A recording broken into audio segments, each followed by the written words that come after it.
Financial stress isn't something we leave at the door when we start our workday. It follows us. And for companies that want to retain top talent, it's time to take financial well-being seriously.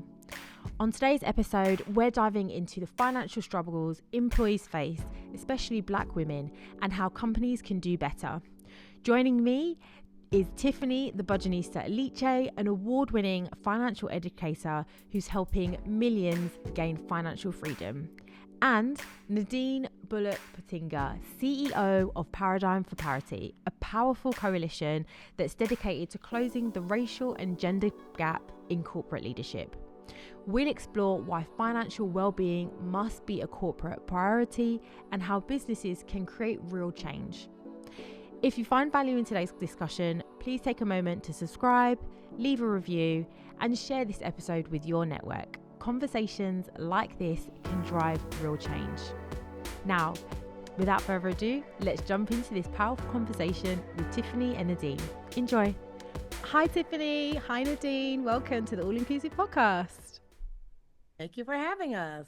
Hi, good to be here. Yeah, I'm so excited for this conversation. So to start things off, I thought it'd be good to get to know you guys both a little bit more. So could you each share a little bit about your journeys and what really drew you to focus on financial well-being, Tiffany, and workplace equity for women, Nadine? Absolutely. Well, I guess for me, I grew up in a household where I learned about money. My father was a CFO and an accountant. And so my four sisters and I, it just was something that we did weekly during our family meetings.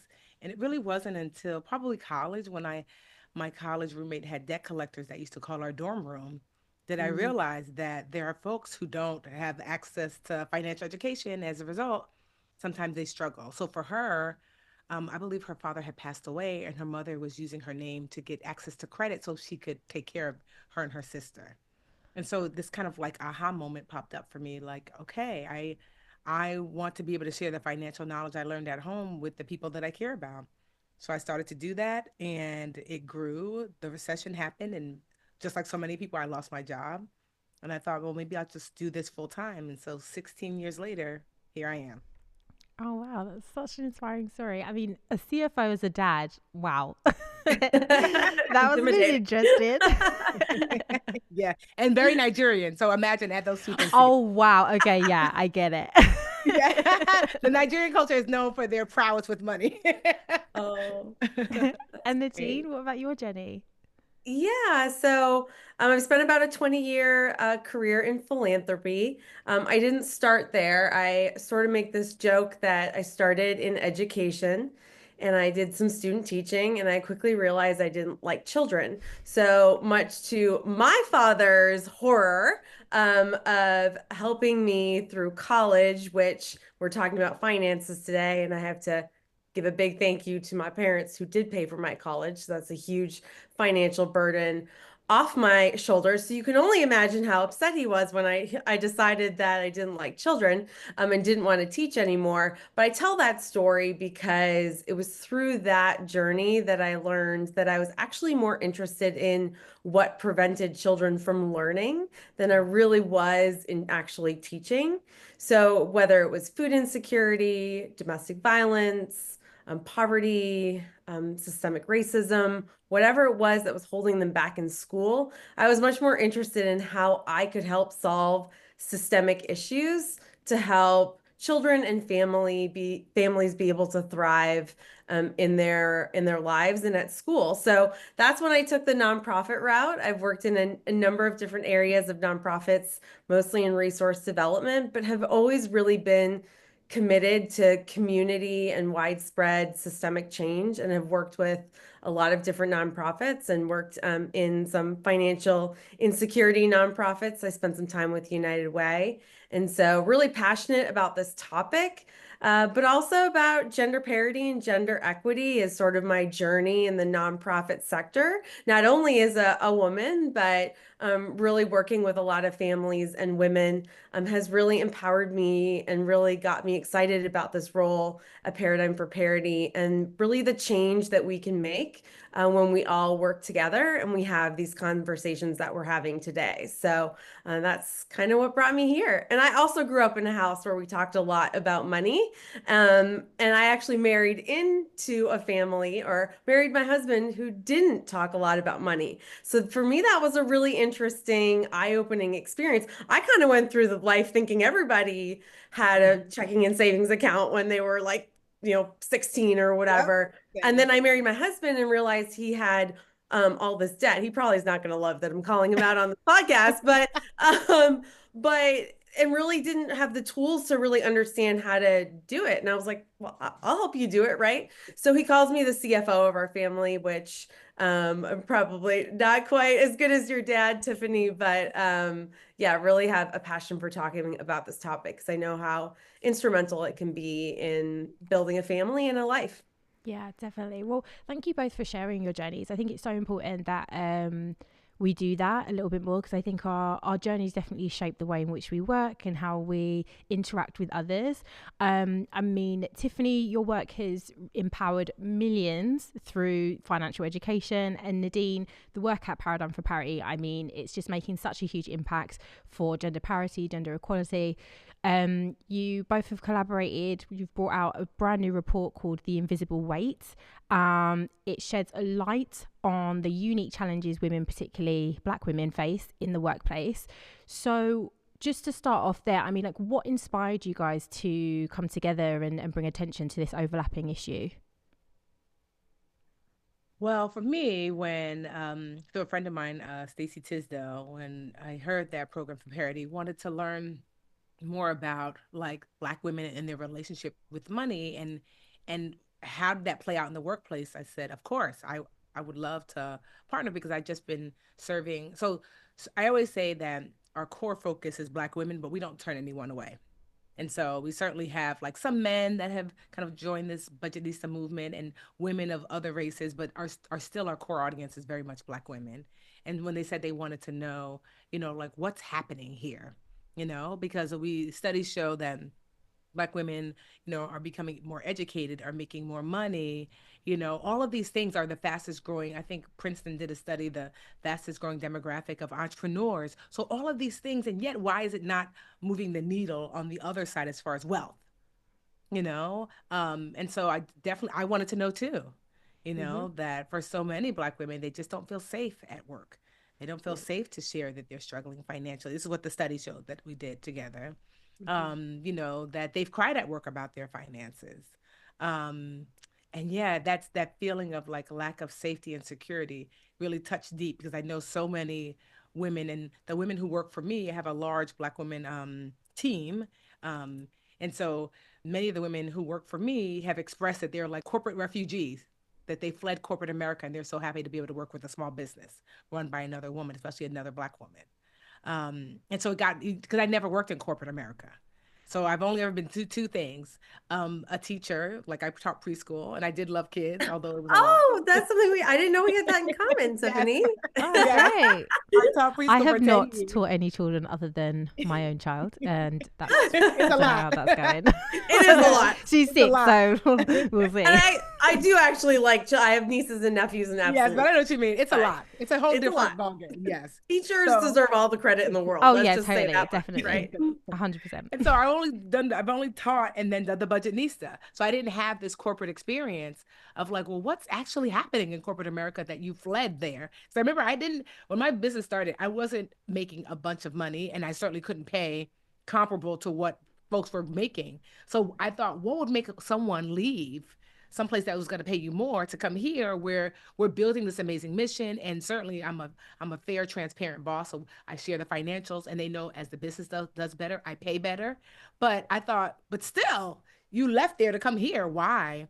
And so that study really shed some light on that. Why is it so important that these organizations understand what's happening? Yeah, I think for us, partnering was really important because we can't be the experts on everything. We also know that trust and authenticity are critical to understanding these issues. And so working with Tiffany and Stacy was just such a natural fit for us. They're both knowledgeable, they're mission aligned, they're passionate about the work we do, which really just meant that it was a perfect fit. And they also have the trust of the community that we were looking to really be able to reach. And so I think that's why these partnerships are important, right? As an organization that's advocating for these changes and a lot of these women, we need these partners to be able to go into trusted communities. And you could see that just by the survey responses. I don't know if you've ever taken a survey, but you usually answer all the questions and then they ask you at the end, would you like to type anything else? And you just skip that part. Over 80% of the survey respondents added in a quote or something about their experience, which just really showed to me we really had partnered with the right people because they felt so comfortable, not just sharing their data, but sharing their real experience in this issue. And so these types of partnerships are really critical to being able to shed light on areas where we can move the needle. Yeah, definitely. I mean, I think with surveys as well, it's always difficult to gauge like participation, so actually getting people to complete the survey, Yes, but also making sure absolutely. that their answers are a general reflection of how they're actually feeling and the experiences that they're actually having. Yeah. And I totally get where there's always that extra box where you can add additional comments, and whether it be because they don't want to be blatantly pulled out as somebody who's done a negative comment or not. Sometimes people do, there is a reluctance there to really actually share what's actually happening to you and what your experience is. So it's great to hear that in this report your findings are really based on individuals that were open and honest about their situations and how they're feeling. Tiffany, from your perspective, how do these financial stresses actually show up in the lives of women you work with, or that you have worked with? Like, what does it actually look like for them when they're going into the workplace? Well, it looks like for them not bringing their whole self to work, Mhm. knowing that, like, okay, so during the pandemic, it's like, well, I've got 3 children, and how am I going to manage this and also be working virtually? And I only have one computer, but all of my kids need to do work. It looks like not feeling free and safe to say, I don't have it. I've seen women who literally gave birth and will have their laptop like with them in the hospital because not being able to show up as a fully formed human being because I don't, a friend of mine, she just made partner at her law firm. Her mother passed away and she asked me, because she knew that my husband passed away 3 years ago, how much time is too much time to take away? And I told her, I said, honestly, I mean, I own my own company. So I was gone for 3 months, literally out of the country, and another like 6 months almost, like just like not really there. And she was like, I definitely can't do that. I was taking a couple of days and I said, your mother passed away, like, but she was worried. She's like, yes, but if I don't show up, I might not have a job. And I thought, that's crazy. And I mean, and I know we're not talking specifically about men, but there's a male friend of mine, his wife had a baby on Saturday. He was back to work on Tuesday afternoon. And I was like, well, how does your wife feel about it? He was like, capitalism waits for no man. And I Mhm. thought, if life and death don't shift, this is why people, I think women are more stressed, less happy than ever before because there is no space to show up as a human being.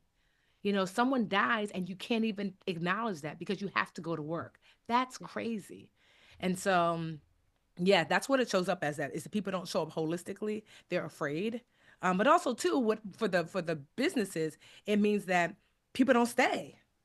There's no sense of like, I'm building something here. Like the business misses out. I have so many people who are here from when I first started the Budgetnista, and I first started hiring folks. They're still here. They believe in the mission. They're making more than ever before. I have folks that started off as at $9 an hour who are now making 6 figures with me. And so I just say all that to say that, like, yeah, it just means that you don't get the best, out of folks, and they don't feel like they can open up and bring their whole self to work, mother, daughter, wife, whatever that might look like.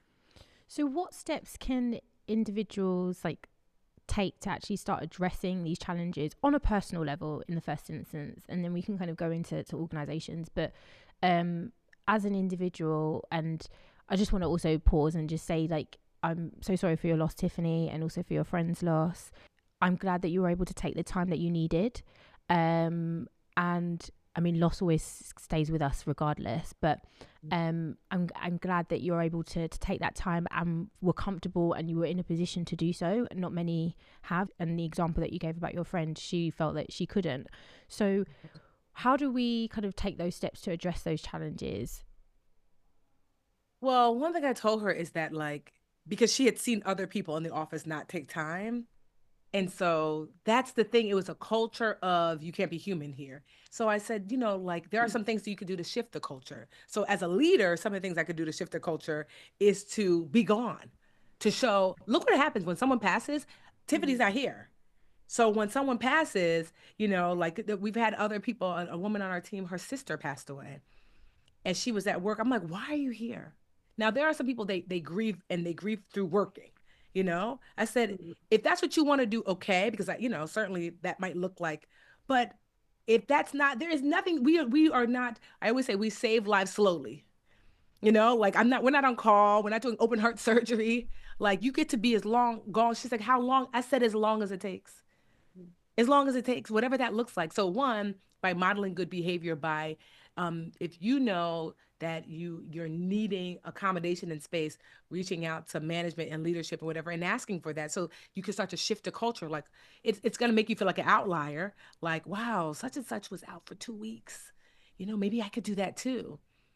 Having the conversations with your coworkers when someone passes away or has a baby or whatever, and saying, why are you still here? Why haven't you encouraging people to take that time and to talk to whoever they need to talk to take that time to start to slowly shift the culture of like what is okay, that it is okay to show up and not, and it's okay to show up as a human being and fully yourself.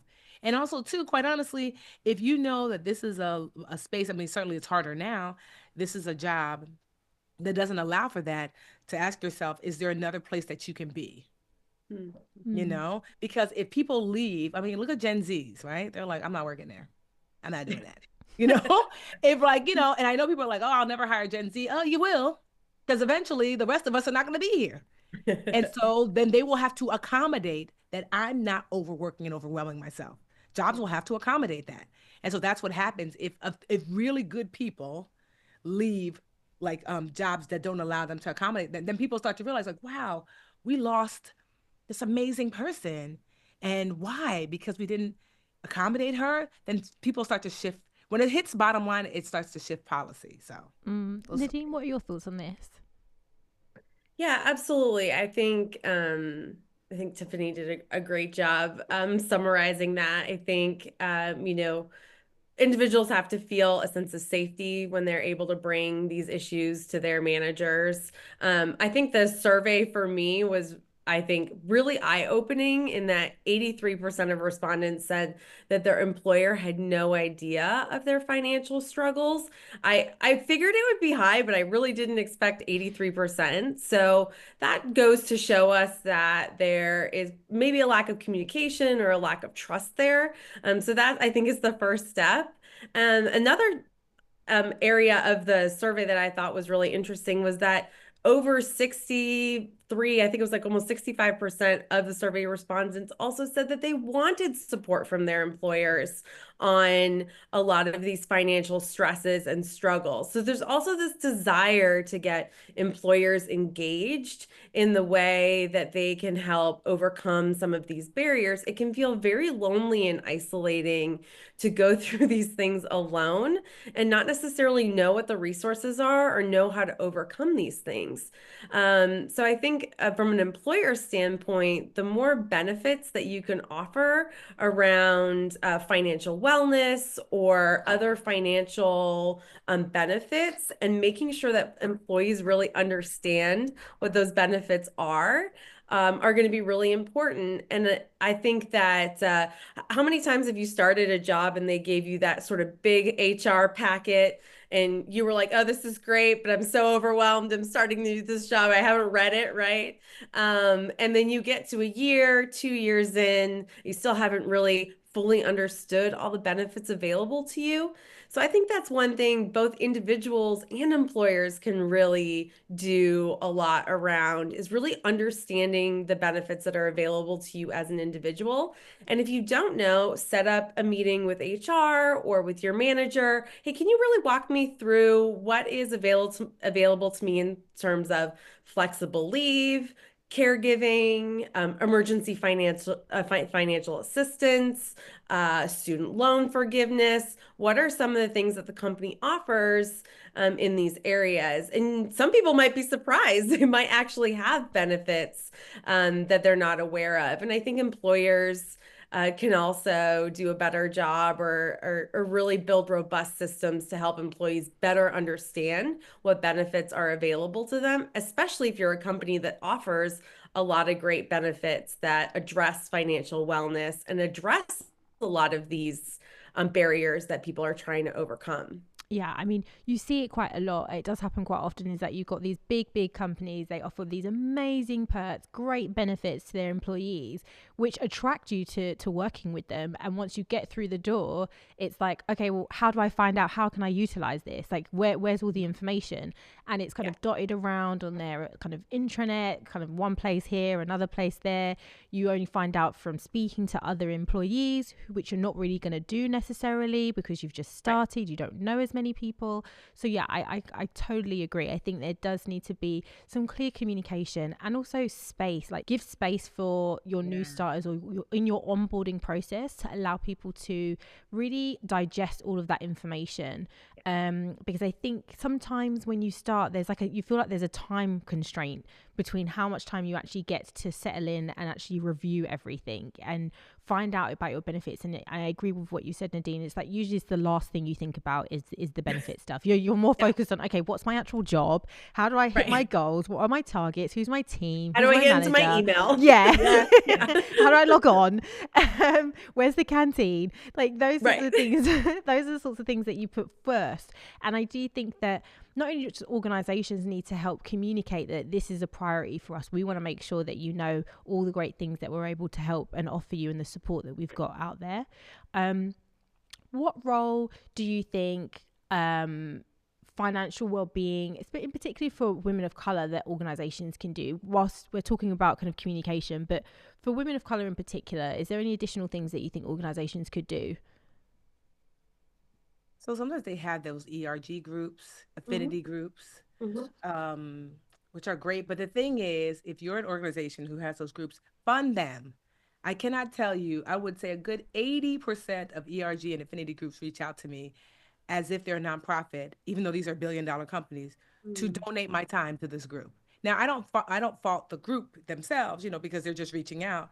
But I'm just like, aren't you such and such organization? I invest, and I actually invest in your stock because you're doing quite well. Why are you asking me to donate my time as if this is my local church, which I do, and like a Girl Scout troop to get their financial literacy badge? So it's really frustrating because I'm like, sometimes it's like lip service, it feels like, that, okay, you can have your ERG group and your affinity group for Black women or Hispanic women or mothers or whatever that is, which is great, but you've given them no resources to actually get the help that they need.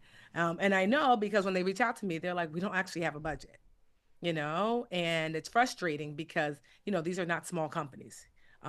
These are multinational national companies. Like I said, many of them billion-dollar companies. And so that's one, because what it tells those women is that this is just lip service, as we've seen now, right? So during Black Lives Matter, all these companies, this is what we're going to do better, whatever. And now that we've had a shift, in politics, all those things, all these companies that we were all like, oh my gosh, this is so great, are like, yeah, that was just because we wanted you guys to think we were so great. Anyway, back to this, actually not even business as usual, worse, and so it just, can you imagine working? It's every day I thank my lucky stars that I get to work in the environment that I wish I could build for myself, that I get to look around and say, how do I create a safe space for everyone? And especially the Black women that work with me, how do I create a safe space so they can share and they can say, oh, Tiffany, I'm sorry I was late to the meeting. My son was sick. And I'm like, oh, no problem. What? You don't even have to be here. Like, or like we'll have like we have a month, a Monday team kind of like huddle. And like I always tease them when there's their birthday. I'm like, what? Is Logan here on our call? Isn't it your birthday? So after we sing happy birthday, I'm gonna need you to jump off. No, I don't mind. I'm like, no, even if you don't go anywhere, do nothing. It's okay. And so I do that outwardly because I want folks to like, I want to set the tone of like, it is okay to not work all the time. It is okay to take time for yourself. It is okay to go on vacations. It is okay to look after yourself. And so like I have a young woman on my team, for example, Jakay, who does my social media. I called her one day to just ask her about a post. And I said, are you okay? Because she sounded like, not quite herself. And she said, no, but I will be. And I was like, well, I don't care about the social media post. That can wait. And we talked about like what's actually happening here. Yeah. Because how can I create a safe environment if I don't even know what's happening? Like for me, I'm always like, I mean, I know if you have a huge, huge, huge company, it might be different, but I just try to call in and check in on the people that work for me to just see how they're doing, because sometimes from that comes up like that there's something I can be doing better to create a more sustainable, fair environment. Like everybody kept coming to me for a raise in 2023 when it was one of our worst years. I mean, they didn't know that. But I realized at first I was frustrated, like, don't they know that this is such a bad year? I'm like, no, they don't know. How do they know? Tiffany, you used to share the financials. I used to share the financials like monthly. You stopped for whatever reason. We just kind of like, I think we shifted CFOs and I just forgot to pick up the habit. And so now every 2 weeks we share how we're doing, but also too, it allows the team to see visually, here are the numbers here. Like they never have to wonder, are we going to get our bonus or not? Because you see the numbers every 2 weeks and they know that like, if I got extra, so did they. And if they didn't get extra, neither did I. But you see, creating this transparency was just critical. Yeah, definitely. I think in that example, that's one thing that stood out for me is the transparency, and also just trying to find a solution that can work a little bit for you and a little bit for them, right? It's that middle ground. Nadine, you're the CEO of Paradigm for Parity, so you've got a significant amount of employees that you're looking after. A little bit different from Tiffany. So what's your perspective on this kind of transparency and this type of leadership? Yeah, no, absolutely. And we work with a lot of companies in our coalition who are doing great work around this. And one thing I wanted to mention, and Tiffany sort of touched on this in her way and the way that she does it in her company, but pay equity was consistently raised by women through this study. And I think that when companies can consider wage audits and adjustments when disparities are revealed, and ensure that employees are compensated fairly to reflect skills, experience, and the cost of living, and be transparent about it. Like Tiffany said, this is our process. This is how we calculate, base salary or bonuses, and this is how we reevaluate, or even have a process to, reevaluate throughout the year or at a certain time of year where disparities might exist. I think this is really important to not only building that trust, but to eliminating not only those disparities, but really getting to that pay equity within your company, and then hopefully one day broadly, within our country. So we work with a lot of companies that do that really well, and I certainly think that that is something that companies can do that will make not just women, but all women and men feel better about the place that they work, knowing the process that happens to evaluate pay and at different levels. The other thing I was going to add was I think in the matter of trust, community-based resources are also really important. Tiffany mentioned her church, right? And I guess this comes from my United Way days. I know how important community-based supports can be. And as a company or a corporation, no matter big or small, sometimes you're never going to get over the fact that a woman or a woman of color may not necessarily trust you with all of their financial information, right? There's certainly reasons for that.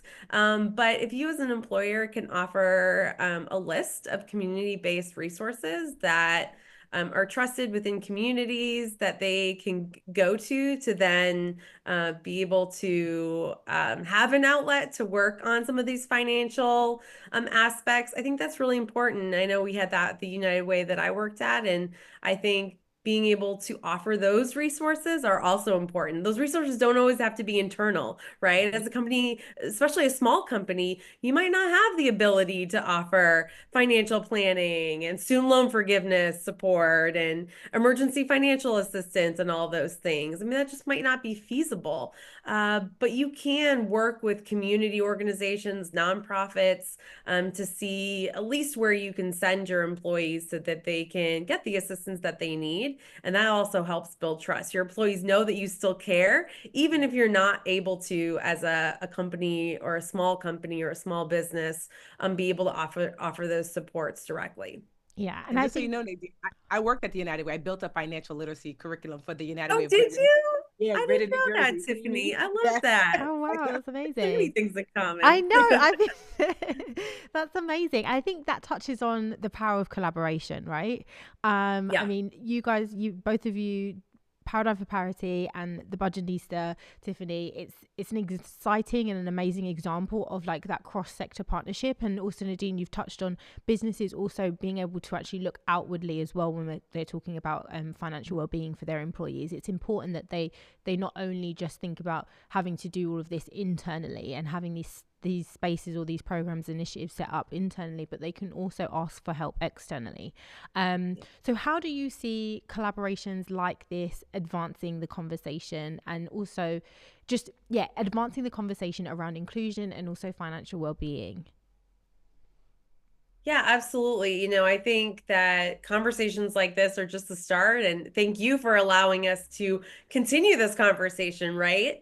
So we released that report and did a corresponding masterclass that was really well attended. I know Tiffany and Stacy, I did some radio interviews, but we want to continue this work and continue the great offerings at Paradigm for Parity for our companies. So, we're collaborating again with Stacy actually on a webinar today on financial wellness. And so these partnerships are really just the start. We'd love to, just because we released a report and did a masterclass, we can't just say that we did our work and we're moving on.